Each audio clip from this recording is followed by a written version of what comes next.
São Bernardo, ele escreve em uma de suas homilias que o cristianismo é a religião da palavra de Deus. Não uma palavra escrita e muda, mas uma palavra do Verbo que se fez carne e se comunica com o homem na sua própria linguagem. Que a partir da leitura de Lucas 8, 1:25, possamos fazer esta experiência do Cristo que se comunica comigo e com você. Papel e caneta na mão, está começando a Bíblia no meu dia a dia.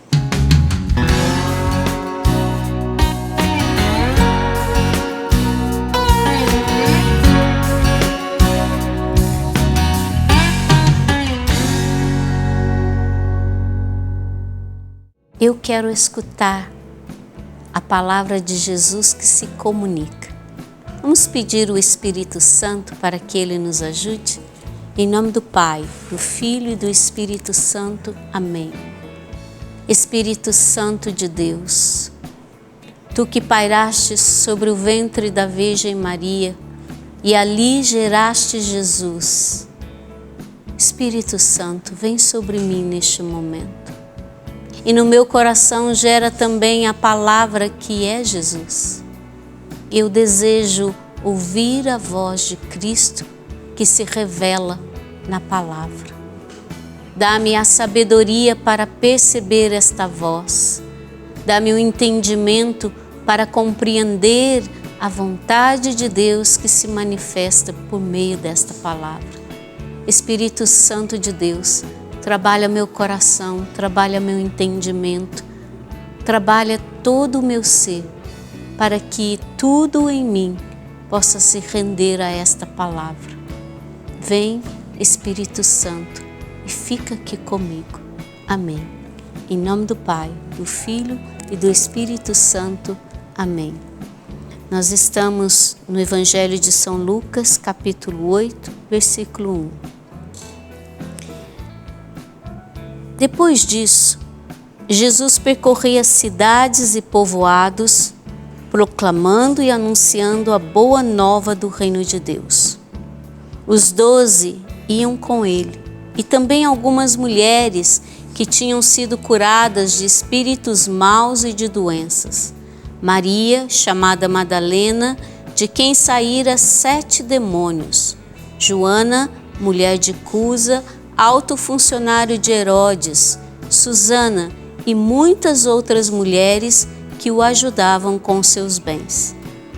Ajuntou-se uma grande multidão e de todas as cidades iam até Jesus. Ele então contou uma parábola. O semeador saiu a semear. Ao semear, uma parte da semente caiu à beira do caminho e foi pisada, e os pássaros do céu a comeram. Outra parte caiu sobre as pedras, brotou, mas secou, por falta de humildade.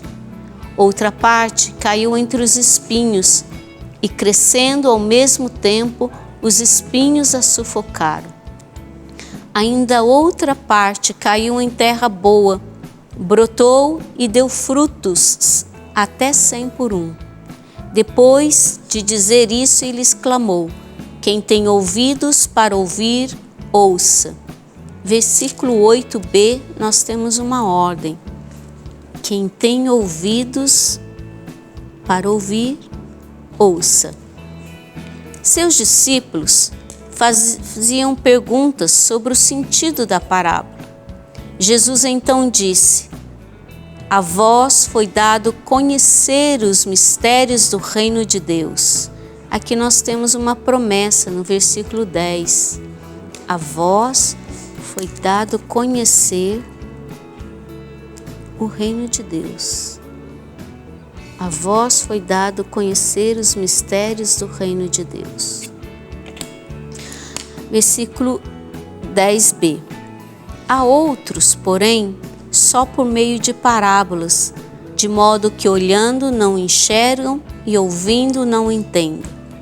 A parábola quer dizer o seguinte: a semente é a palavra de Deus. Os que caem à beira do caminho são os que escutam Mas logo vem o diabo e arranca a palavra do seu coração, para que não acreditem e não se salvem. Os que ficam sobre as pedras são os que ouvem e acolhem a palavra com alegria, mas não têm raízes. Por um momento acreditam, mas quando chega a tentação, desistem. Aquilo que caiu entre os espinhos são os que escutam, mas vivendo em meio às preocupações, as riquezas e os prazeres da vida, são sufocados e não chegam a amadurecer. O que caiu em terra boa são aqueles que, ouvindo com um coração bom e generoso, conservam a palavra e dão fruto pela perseverança. Ninguém acende uma lâmpada para escondê-la debaixo de uma vasilha ou colocá-la debaixo da cama. Ela é posta no candelabro, a fim de que os que entram vejam a claridade. Ora, nada há de encoberto que não venha a ser descoberto. Nada há de secreto que não venha a ser conhecido e se tornar público. Aqui nós temos um princípio eterno, no versículo 17. Nada há de escondido que não venha a ser descoberto. Nada há de secreto que não venha a ser conhecido e tornar-se público. Olhai, portanto, a maneira como ouvis, pois a quem tem será dado, e a quem não tem, até aquilo que julga ter, lhe será tirado. Nós temos uma ordem no versículo 18a, olhai, portanto, a maneira como ouvis, mas temos também um outro princípio, pois a quem tem será dado, e a quem não tem, até aquilo que julga ter, lhe será tirado. Sua mãe e seus irmãos vieram ter com ele, mas não podiam se aproximar por causa da multidão. Alguém lhe comunicou: tua mãe e teus irmãos estão lá fora e querem te ver. Ele respondeu: minha mãe e meus irmãos são estes, os que ouvem a palavra de Deus e as põem em prática. Teria Jesus ofendido a sua mãe? Valeria a pena a gente perguntar para o Denis. Denis, ao dizer que sua mãe e seus irmãos são os que ouvem a palavra e põem em prática, Jesus, ele estava desprezando sua mãe? Jesus jamais desprezaria sua mãe. Nós precisamos entender que a Virgem Maria possui um lugar único na vida de Jesus, nos evangelhos, na vida da igreja, e por isso a Virgem Maria também deve ocupar um lugar único na nossa vida, na vida de cada cristão. Jesus, ao contrário de desprezar a sua mãe ou desprezar a sua família, muito pelo contrário, quer nos inserir nesta família. Ele alarga esta família para nos colocar aí dentro. Afinal de contas, Jesus diz: todo aquele que ouve e coloca em prática as minhas palavras, esse faz parte da minha família. Veja que bonito. Jesus não despreza sua mãe e sua família. Pelo contrário, quer nos colocar aí dentro, quer nos colocar nela. O Evangelho de São Marcos, ele tem até um contexto mais interessante. Essa mesma passagem nós encontramos também no Evangelho de Marcos. Lá Jesus está dentro de uma casa quando diz isso. Num ambiente altamente familiar, porque está nesta casa. Veja que interessante. Nós podemos fazer parte da Sagrada Família. Na verdade, é um convite de Jesus para nós. Faça parte da minha família. Tenha Maria como mãe. E para isso, o que nós devemos fazer? Ouvir e colocar em prática a palavra de Jesus. Na verdade, no versículo 20, Jesus ele não despreza sua mãe, ele faz um grande elogio, não é? Ele a elogiou porque ninguém mais do que ela colocou a palavra em prática. Versículo 22. Naqueles dias, Jesus entrou no barco com seus discípulos e lhes disse: vamos para outra margem do lago. E partiram, e enquanto navegavam, ele dormiu. Abateu-se então uma ventania tão forte sobre o lago que o barco ia se enchendo de água e eles corriam perigo. Então dirigiram-se a Jesus e o acordaram, dizendo: Mestre, mestre, estamos perecendo. Ele acordou e deu ordem ao vento e à fúria das águas, e a tempestade parou e veio a calmaria. Então disse aos discípulos: Onde está a vossa fé? Cheios de temor e admirados, eles diziam uns aos outros: Quem é este que dá ordens aos ventos e às águas e lhe obedece?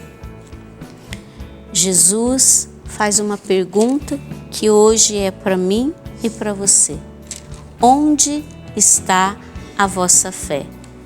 Esse texto é muito rico, ele tem ordens bem concretas, ele fala da parábola do semeador, ele fala do testemunho de Maria que vive a palavra.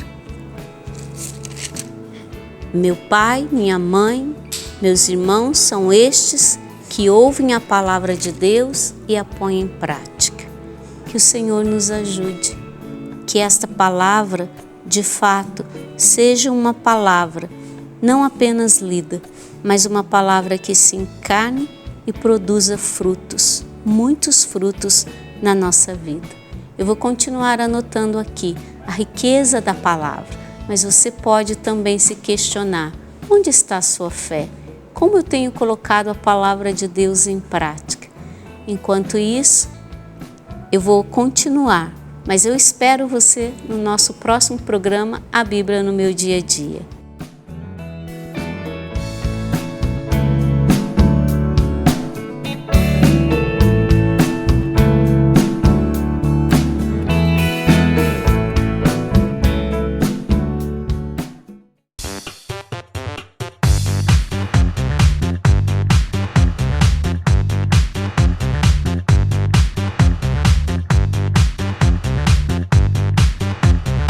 CançãoNovaPlay.com. Assine já!